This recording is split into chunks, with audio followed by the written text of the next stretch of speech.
오늘 로마서 4장 9절부터 17절 말씀을 중심으로 오직 믿음의 의로 말미암은 약속이라는 제목으로 로마서 강의 33번째 시간이 되겠습니다. 9절에 보면은 이제 또 할례자, 무할례자에 대한 이야기가 나옵니다. 앞서서도 사도 바울이 모든 사람들이 죄인이다라는 말을 하기 위해서 먼저는 이방인들이 이러이러한 죄를 지었다라는 것을 지적하고 또 그 죄로 인해서 하나님의 진노가 임하게 되었다. 그래서 그걸로 끝날 줄 알았더니만은 바로 곧 이어서 유대인 너희들도 별거 아니다. 너희들도 역시 율법을 맡은 자로서 또 율법을 지킨다라고 하지만은 너희들도 이방인과 다를 바 없는 그런 죄를 지은 자들이다. 그랬더니만 유대인들 입장에서는 이거 무슨 소리냐? 우리는 율법을 맡은 자이기도 하면서 그 증거가 할례라고 하는 증거가 있지 않느냐? 그러니 이 증거는 어떻게 할 것이냐? 그랬더니 뭐 여지없이 사도 바울은 할례 그것도 믿음의 자손이라고 하나님께서 인친 것에 불과한 것이지 그것이 절대로 너희가 될 수 없다. 그러면서 할례마저도 너희가 죄인이라고 하는 것을 벗어날 수 있는 그런 것은 아니었다라고 얘기한 바가 있습니다. 그런데 이제는 또 우리가 믿음으로 의로워졌다라고 하는 것을 지금 꼭 얘기하면서 다시 이 할례, 무할례에 대한 얘기를 또 하고 있는 것입니다. 그러니까 유대인 입장에서 그런 거죠. 믿음으로 의로워졌다라고 하면은 할례 받은 우리들이 의로워진 거 아니냐. 그렇게 얘기하지만 그게 아니다라는 거예요. 그래서 그런즉 이 행복이 할례자에게뇨, 혹 무할례자에게도 되죠. 우리가 말하기를 아브라함에게는 그 믿음을 의로 여기셨다 하노라. 자, 여기서 이 행복이라고 하는 것은 무엇입니까? 바로 죄사함 받은 은혜. 정말로 경건치 않은 자가 하나님의 은혜로 죄사함 받아서 의롭게 되었다라고 하는 그 행복에 대해서 다윗의 예를 들어서 사도 바울은 얘기를 했죠. 그래서 먼저는 아브라함에 대한 얘기를 했었고 그 다음에 다윗에 대한 얘기를 하면서 다윗이 죄사함 받은 그 은혜가 얼마나 큰 은혜인가. 아무것도 일하지 않는 자가 얻은 수고처럼 거기에 비유하면서 그 행복을 말했습니다. 그런데 이 행복이 할례자에게냐 또 아니면 무할례자에게도 있느냐 이렇게 말하는데 의롭게 되는 것은 행위로 말미암는 것이 아니라 할례로 상징되는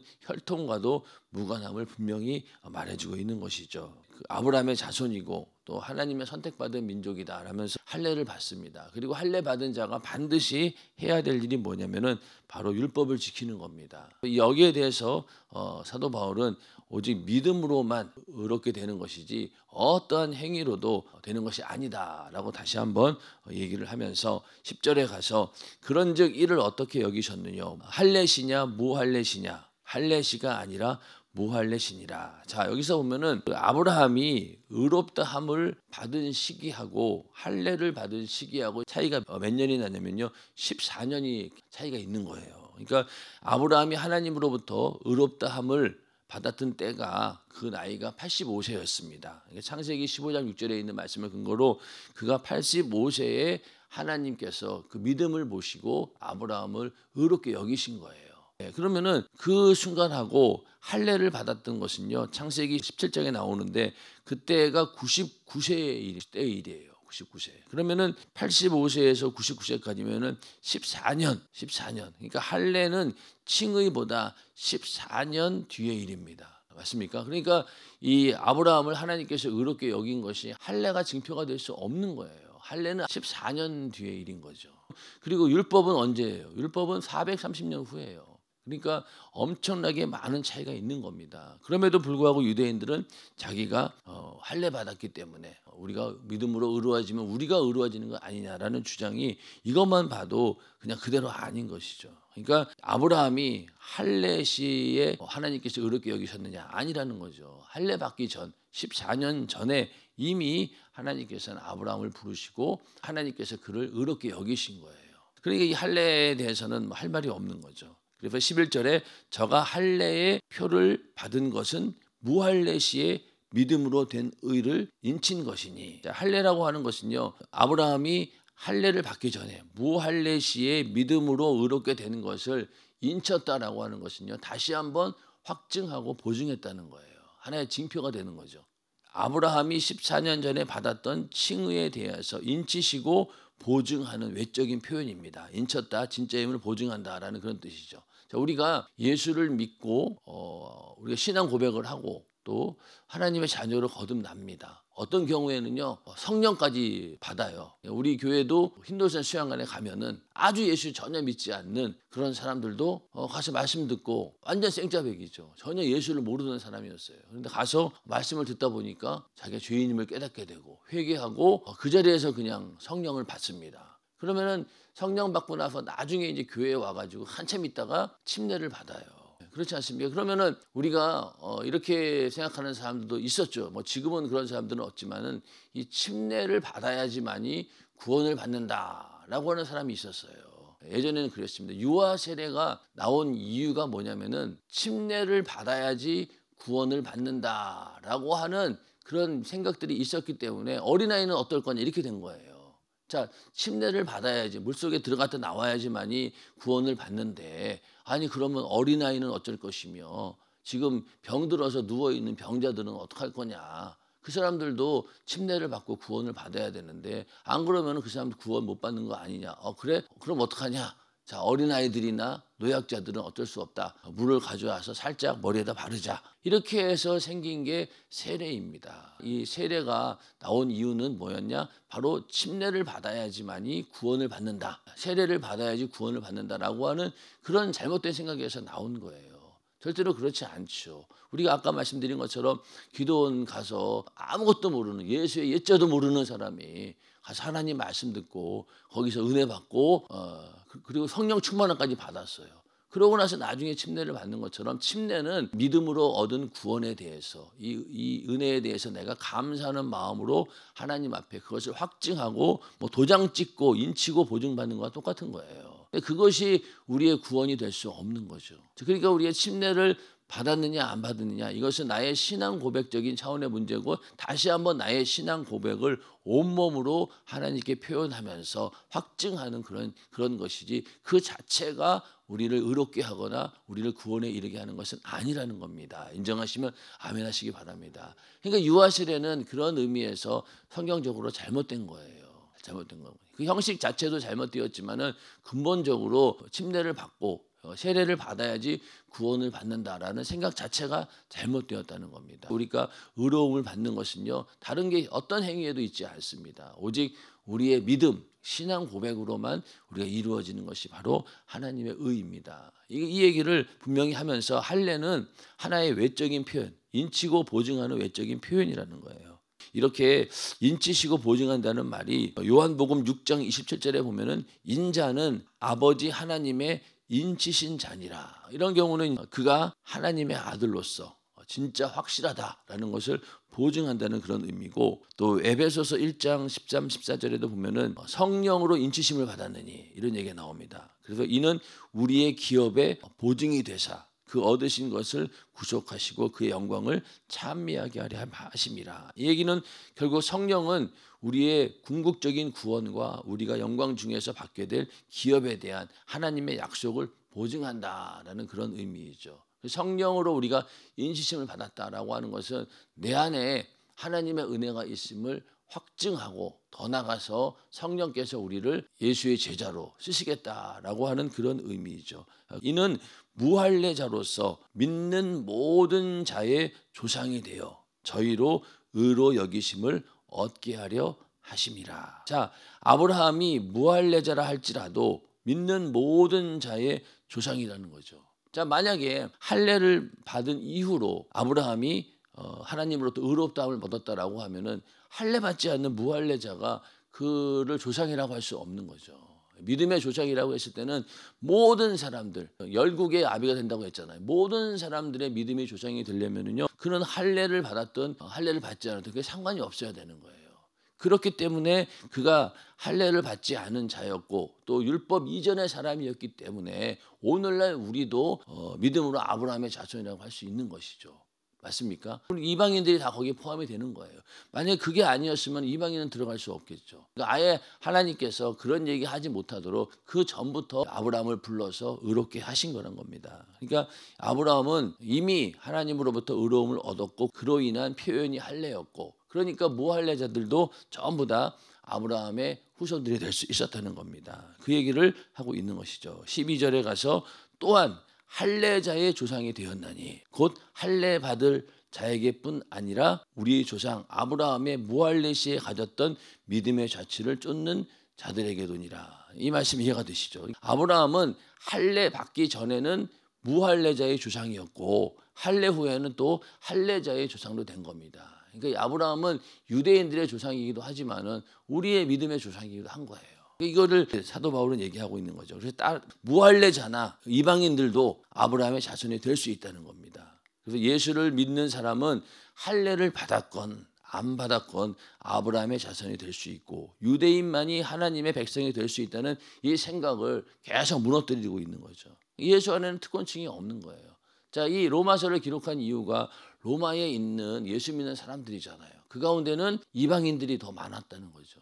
유대인들도 있었지만은. 그러니까 유대인은 끝까지 자기네 특권을 주장하고 그래도 이방인들이라 할지라도 율법을 지켜야 한다라고 할 정도로 막 자기네들의 그 의를 드러내고 있었는데 그게 다 아니라는 거예요. 그러니까 아브라함의 자손이 될 수 있는 이유도 할례, 무할례 이런 거 전혀 상관없다. 그러니까 너희는 예수 안에서는 어떠한 특권층은 없다. 이 얘기를 하면서 갈라디아서 5장 6절에도 그리스도 예수 안에서는 할례나 무할례나 효력이 없대.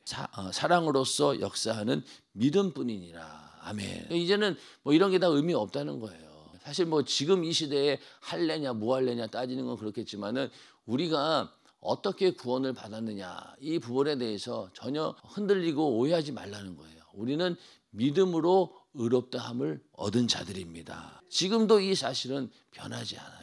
자, 그런데 이렇게 생각할 수도 있잖아. 내가 큰 교회에 있기 때문에 연세중앙교회라고 하는 큰 교회에 내가 그래도 여기 뭐 집사고 또 내가 만수 집사고 또 내가 목사고 이런 큰 교회에 있다라고 해서 내 믿음이 안전하다고 보장할 수 없는 거예요. 그냥 내가 큰 교회에 소속이 되어 있고 윤석철 목사님을 바로 여기 뭐 밑에서 쳐다본다라고 해서 나에게 믿음이 있는 건 아니죠. 믿음은 각자가 자기의 신앙 고백으로 이루어지는 겁니다. 그러니까 큰 교회일수록 어떻습니까? 어떻게 보면은요 더 이렇게 가짜가 많을 수도 있어요. 어떤 분들은 교회가 크기 때문에 거기 와서 내가 무슨 사업을 좀 해볼까 해서 오는 사람들도 있고 또 그러다 보니 처음에는 막 열심히 신앙생활 하는 것처럼 보이는데 시간이 지나면서 자기 본색이 드러나는 거예요. 그러다가 어떤 경우에는 담임 목사님에게 직접 가가지고 뭐 이런 사업의 기회가 있는데 목사님이 하시면 어떻겠느냐 뭐 이러면서 결국 거기에 거절당하니까 금방 교회를 나가버리고 그런 일들이 또 얼마나 많이 있습니까? 정치인들은 대부분 다 그렇더라고요. 와서 막 선거 전에는 막 교회 와가지고 예배도 드리고 우리 막 연세중앙교 교인입니다라고 하지만은 딱 선거 끝나고 나니까 안 보이더라고요. 그런 거 봤을 때 큰 교회라고 해서 그것이 나의 믿음이 될 수 없다는 겁니다. 그러니까 우리는 그런 거를 다 벗겨버려야 되고 그런 것들로 내가 의로워질 수 있는 것은 절대 아니다라는 그런 믿음의 중심을 우리가 잘 잡아야 되는 겁니다. 그리고 아무리 내가 뭐 모태신앙이고 우리 집안에 목사가 몇 명이고 막 그런 얘기가 있다 하더라도 그게 우리의 믿음이 되는 건 아니라는 것이죠. 유대인들하고 똑같은 생각을 하면 안 된다는 겁니다. 유대인들이 갖고 있는 이 철저한 자기들만이 특권을 누리고 있다라고 하는 생각 이것을 사도 바울은 다 깨부시고 있는 거예요. 그러니 이제 유대인들 입장에서 어떻겠어요? 아마 이 사도 바울의 이런 말씀을 듣고 회개하고 정말로 뜨겁게 회개하고 예수만 믿는 그런 사람들도 많이 있었겠죠. 반면에 그런 게 어디 있어? 나는 그래도 유대인이고 할례 받은 자다. 이걸 내세우면서 끝까지 회개하지 않는 그런 자들도 있었겠지만은 많은 아마 유대인들이 사도 바울의 설교를 듣고 회개하고 예수 믿는 자들로 변화가 되었고 그렇기 때문에 그 로마 교회에 있는 이방인들하고 유대인들하고 잘 융화가 될 수 있었고 서로 하나가 될 수 있었던 겁니다. 그런 것처럼 우리도 그리스도 예수 안에서는 할례니 무할례니 다 의미가 없습니다. 오직 사랑으로서 역사하는 믿음밖에는 없다는 거예요. 그 믿음을 다 가지시기를 주님의 이름으로 축원합니다. 그래서 우리의 이 믿음은 어제도 말씀드렸지만 그냥 내가 입술로 고백한다라고 끝나는 게 아니죠. 그것이 물론 시작일 수는 있어요. 그러나 그렇게 신앙 고백을 하고 내가 하나님으로부터 의롭다함을 받은 자들은요. 그 은혜를 안다면 절대로 그 이후의 삶을 방탕하게 살 수 없고 대충 살 수가 없는 거예요. 그렇지 않습니까? 이것을 확실히 안다면 하나님의 100% 은혜로 내가 구원받은 자다라고 하면은요, 다른 방법이 없다라는 거기 때문에 하나님의 은혜, 하나님의 도우심이, 하나님의 역사하지 않고는 절대로 내가 구원받을 수 없다라고 했을 때 하나님의 은혜가 절대적인 거죠. 그렇지 않습니까? 그렇기 때문에 오히려 더 흔들리지 않고 하나님의 은혜를 붙들고 신앙생활을 할 수 있는 겁니다. 근데 그거를 모르면은요, 내가 받은 은혜에 대해서 소중하게 생각하지 않는다는 거예요. 우리가 이렇게 집요하리만큼 사도 바울이 하는 이야기를 지금도 이렇게 다시 우리가 말씀을 통해서 이렇게 되짚어 보는 것은요, 바로 그러한 믿음을 우리에게 가지라는 거예요. 절대로 어느 것도 대신할 수 없는, 오직 하나님께서 주시는 일방적인 은혜로 내가 구원받았다라고 하는 사실, 이것을 우리가 확실하게 내 신앙의 기초로 세워야 됩니다. 그렇게 되기를 주님의 이름으로 축원합니다. 13절에 가서 아브라함이나 그 후손에게 세상의 후사가 되리라고 하신 언약은 율법으로 말미암은 것이 아니요 오직 믿음의 의로 말미암은 것이니라. 자, 이제는 또 율법에 관한 얘기가 나오는데, 자, 하나님은 아브라함의 후손에게 상속자가 되는 그런 언약을 주셨어요. 후사가 된다라고 했죠. 그래서 이 후사라고 하는 것은요, 작게는 가나안 땅, 하나님께서 약속하신 그 땅을 말하기도 하고, 더 넓게는 이 세상을 상속받는 것을 의미합니다. 그래서 유대인들은 자기네들이 율법을 상속받았기 때문에 이 세상에 대한 상속권도 자기들에게 있다라고 생각했던 것이죠. 유대인은 그런 생각을 갖고 있었는데, 그래서 그 창세기 12장 7절에 여호와께서 아브라함에게 나타나 가라사대 내가 이 땅을 내 자손에게 주리라 하신지라. 그러나 이렇게 말씀했지만은 이 말씀은 그 상속권이 율법을 준수해서 얻은 것이 아니라 믿음으로 얻은 것이라고 가르쳐주고 있는 겁니다. 오직 믿음의 의로 말미암은 거라는 거예요. 이 모든 하나님께서 주신 신령한 복은 바로 어디에서 오느냐? 믿음으로 말미암는다. 하나님이 주신 이 약속을 모세를 통해 율법을 주시기 430년 전에 아브라함에게 주셨던 거예요. 율법은 명함도 못 내밀어요. 할례는 그나마, 그러니까 이 유대인들에게 마지막 보루가 할례였던 거예요. 그래, 할례는 그 기원이 아브라함인데 거기까지 어떻게 치고 들어오겠느냐. 그런데 한마디에 그냥 끝난 거죠. 그런데 율법은 아브라함 이후로 430년이 지난 후에 준 거니까 이거는 비교가 안 되는 겁니다. 그만큼 우리가 믿음의 의로 우리가 구원받고 하나님으로부터 의롭다함을 받았다는 사실은 굉장히 중요하다는 거죠. 그러니까 우리가 아브라함을 봐라. 아브라함이 무슨 행위로 의롭게 여긴 게 아니지 않느냐. 얘기를 하면서 바로 우리도 이 안에 다 들어가게 된 겁니다. 그래서 14절에 가서 만일 율법에 속한 자들이 후사이면 믿음은 헛것이 되고 약속은 폐하여졌느니라. 그러니까 율법을 지킴으로 아브라함의 언약의 상속자가 된다는 생각은 믿음과 언약을 다 무용지물로 만든다는 거예요. 그렇지 않습니까? 율법에 속한 자들이 후사라고 하면은요, 믿음이 뭔 소용이 있고 이방인은 끼지도 못해요. 그러니까 아브라함에게 했던 약속들이 전부 다 무용지물이 된다는 겁니다. 왜냐? 율법이라고 하는 것은 진노를 이루게 하나니 율법이 없는 곳에는 범함도 없느니라. 자, 그러니까 어떤 사람도 율법을 완벽히 지킬 수 없어요. 그럼 결국은 뭡니까? 상속자는 단 한 명도 없다는 거예요. 맞습니까? 율법을 온전히 지킬 수 있는 자가 없는데 어떻게 그 후사가 될 수 있겠으며 하나님의 상속자가 될 수 있겠냐고요. 하나님이 주시는 그 기업을 누릴 자는 단 한 명도 없습니다. 맞습니까? 바리새인들도 그 시대에 내가 끝까지 율법을 행위로 지켰다라고 하지만은요, 세월 지나면 어떻겠어요? 그 중에 또 탈락자가 생기지 않겠습니까? 결국 하면은요, 아무도 율법으로 인하여서 의를 이룰 수 있는 사람이 없다는 거예요. 그러면은 모든 믿음이 헛되게 되는 것이고 약속도 의미가 없게 된다는 겁니다. 그러니까 그게 아니라는 거죠. 갈라디아서 3장 17절에 가서 내가 이것을 말하노니 하나님의 미리 정하신 언약을 430년 후에 생긴 율법이 없이 하지 못하여 그 약속을 헛되게 하지 못하리라. 또 이렇게 얘기하고 있는 거예요. 지금 이 얘기를 갈라디아서에서도 똑같이 얘기하고 있는 겁니다. 하나님이 미리 정하신 언약, 아브라함에게 했던 언약, 그렇죠? 모든 사람들이 믿음으로 의로워지겠다라고 하는 그 언약은 430년 후에 생긴 율법이 없이 하지 못한다는 거예요. 헛되게 하지 못한다는 겁니다. 그러니까 율법이라고 하는 것이 얼마나 이 믿음 앞에는 이게 아무것도 아닌 거예요. 그 대신 이 율법의 기능은 내가 죄인이구나라고 깨닫게 하고 죄를 찾아내는 그런 기능이 있는 것이지, 율법은 절대로 우리를 의에 이르게 할 수 없다는 거예요.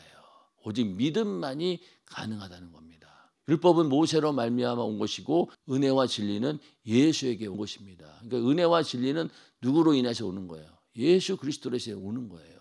율법에 인해서 오는 게 아니라는 겁니다. 분명하게 사도 바울은 또 얘기를 하고 있고 16절에 가서 그러므로 후사가 되는 이것이 은혜에 속하기 위하여 믿음으로 되나니. 이게 그냥 우리가 읽을 때는 그냥 읽었는데 가만히 읽어보니까 말이 되게 좀 어려워요. 자, 이것이 은혜에 속하기 위하여 믿음으로 되나니. 자, 은혜라고 하는 것은 뭡니까? 값을 요구하지 않는 호의예요. 그러니까 은혜는 전혀 내가 그런 은혜를 받을 만한 자격이 없다는 거죠. 자격은커녕 오히려 그 반대인 사람에게 베풀어지는 하나님의 자비입니다. 그러니까 이것은 믿음이 아니고는요 절대로 은혜가 될 수 없는 거예요. 나에게 조금이라도 내 의가 있거나 내 행위로 인해서 뭔가 내가 받을 그런 게 있다라고 하면 그게 은혜가 되는 게 아닙니다. 그러니까 은혜가 안 되니 결국은 뭐예요? 그건 믿음으로 받는 게 아니라는 거예요. 로마서 11장 6절에도 만일 은혜로 된 것이면 행위로 말미암지 않음이니 그렇지 않으면은 은혜가 은혜되지 못한다는 거예요. 선물로 줘야 되는데 얘기했죠. 선물이라고 하는 것은 받을 사람이 자격이 전혀 없는 거예요. 그런데 하나님께서 구원을 선물로 주셔야 돼요. 그러니까 선물로밖에는 못 주는 거예요.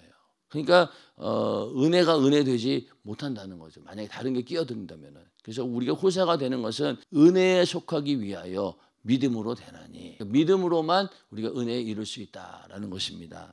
그리고 이는 그 약속을 그 모든 후손에게 굳게 하려 하심이라. 율법에 속한 자에게뿐 아니라 아브라함의 믿음에 속한 자에게도니 아브라함은 하나님 앞에서 우리 모든 사람의 조상이라. 자, 이게 이제는 아브라함이 모든 사람의 조상이라는 거예요. 그래서 율법에 속한 자, 유대인뿐 아니라 아브라함의 믿음에 속한 자. 그러니까 그 아브라함 이후로도 얼마나 많은 자손들이 있었습니까? 그 사람들은 율법을 모르는 사람들이에요. 430년 이후에 생겼으니까. 그러면 그 많은 사람들은 그러면은 할례 받지 않았다는 이유로 율법 아래 있지 않는다는 이유로 그들은 아브라함의 후손이 될 수 없는 겁니까? 아니라는 거예요. 그리고 오늘날까지도 그게 이어지는 거죠. 율법 외에 있는 이방인들은 전부 다 어떻게 하는 것이냐. 그러나 그들도 다 아브라함의 자손에 포함된다는 거예요. 할례자나 무할례자나 율법 아래 있는 자나 없는 자나 전부 다 그 안에 포함이 된다는 겁니다. 그래서 이방인을 포함한 모든 믿음의 사람이 하나님의 은혜를 통해 아브라함의 후손이자 언약의 상속자가 된다고 가르친다. 이렇게 말씀을 하고 있는데 우리가 후사가 되는 것은요. 예수 그리스도로 인한 믿음의 후사가 되는 거예요. 예수님만이 사실은 믿음의 자손이 되는 겁니다. 그리고 우리는 예수 안에 있기 때문에 그 모든 것을 다 우리가 기업으로 누릴 수 있게 되는 것이죠. 그래서 그리스도와 함께한 후사라고 하잖아요. 우리는 예수 안에 있기 때문에 예수님께서 진정한 후사가 되셨고 예수 안에 우리가 있기 때문에 우리도 그 기업을 누리게 되는 것입니다. 그래서 아브라함 안에서 모든 사람들이 다 은혜 안에 들어오게 된 거예요. 그래서 17절에 가서 기록된 바 내가 너를 많은 민족의 조상으로 세웠다 하심과 같으니 그의 믿은 바 하나님은 죽은 자를 살리시며 없는 것을 있는 것 같이 부르시는 이시니라. 자, 이렇게 내가 너를 많은 민족의 조상으로 세웠다는 거예요. 창세기 17장 5절에 이제 후로는 내 이름을 아브라함이라 하지 않고 아브라함이라 하리니 이는 내가 너로 열국의 아비가 되게 하려 함이니라. 이 안에 이제는 할례자든 무할례자든 율법 아래 있는 자든 아니든 간에 유대인이든 이방인이든 간에 다 들어간다는 거예요. 다 들어간다. 그래야지만이 믿음으로 의로워질 수 있는 그 말씀이 성립이 되는 것이고 우리도 이 안에 들어갈 수 있게 된 겁니다. 그러니까 아브라함이 어제 말씀드린 봤던 게 뭐예요? 바로 예수 그리스도를 봤다고 했잖아요. 예수 그리스도를 보면서 그로 인해서 모든 사람들이 복을 받게 된다. 예수로 인해서 모든 사람들이 구원을 받게 될 것이다 라는 것을 약속으로 알고 그것을 바라보고 즐거워했던 자가 아브라함인 거예요. 결국은 이 민족의 조상이 되었다라고 하는 것이 많은 민족을 거스리고 많은 민족들로 하여금 우리 조상은 아브라함이야 이 얘기를 들으려고 하는 것이 아니라 바로 아브라함이 보았던 그 예수를 모든 사람들이 알게 되고 그 예수를 구세주로 영접하면서 믿음으로 의로워지게 되었고 그게 바로 복이었다는 거예요. 인정하시면 아멘 하시기 바랍니다. 우리도 그 복을 누리고 있는 자들인 거죠. 그러니까 아브라함 안에 있다고 하는 것이 그냥 뭐 유대인이 되었다 이게 아니라는 거예요. 예수를 만날 수 있고 그걸 기업으로 얻을 수 있는 기회를 얻었다는 겁니다. 그래서 오늘 이 말씀은 하나님이 아브라함의 믿음을 의로 여기신 것은 무할례 때였다. 할례의 표는 무할례 시의 믿음을 의로 인치신 것에 불과하다. 이로써 그는 무할례자로서 모든 믿는 자와 할례자의 조상이 된다. 그리고 아브라함과 그 후손에게 세상의 상속자가 되리라 하신 언약은 오직 믿음의 의로 말미암는다. 이런 얘기를 하고 있는 겁니다. 그래서 우리가 나의 믿음이 어디에서 왔는가라고 하는 것을 잘 우리는 알아야 됩니다. 오직 예수 외에는 다른 길이 없어요. 예수 외에는 다른 길이 없습니다. 아무리 우리가 의로운 행동을 한다 할지라도 절대로 예수 믿는 것 외에는 우리 영혼을 구원할 길이 없고 하나님께 의로움을 받을 수 있는 길은 그거밖에 없다는 겁니다. 그래서 믿음으로만 내가 의로워질 수 있다라고 하는 사실을 다시 한번 우리가 확증하면서 또 내 안에 성령을 보내주신 이유도 네가 정말로 그 믿음 안에 있구나. 예수의 피로 네가 죄사함 받았다라고 하는 사실을 확실히 인치시고 보증한 의미에서 우리에게 성령을 보내주신 겁니다. 그러니까 이 믿음을 절대로 잃어버려서는 안 되는 거예요. 어떠한 의도 내 의가 들어오지 못하도록 주님 내가 오직 하나님께서 주신 그 은혜의 법 안에 또 은혜의 그 믿음 안에만 있기를 원합니다. 라고 기도하시고 늘 성령 충만하다는 건 뭐예요? 그 은혜 안에서 확실하게 우리가 인치시고 보증을 받고 있다. 그걸 계속 유지하는 게 바로 성령 충만함입니다. 오늘도 우리가 성령 충만함으로 하나님의 의 안에 있기를 주님의 이름으로 축원합니다.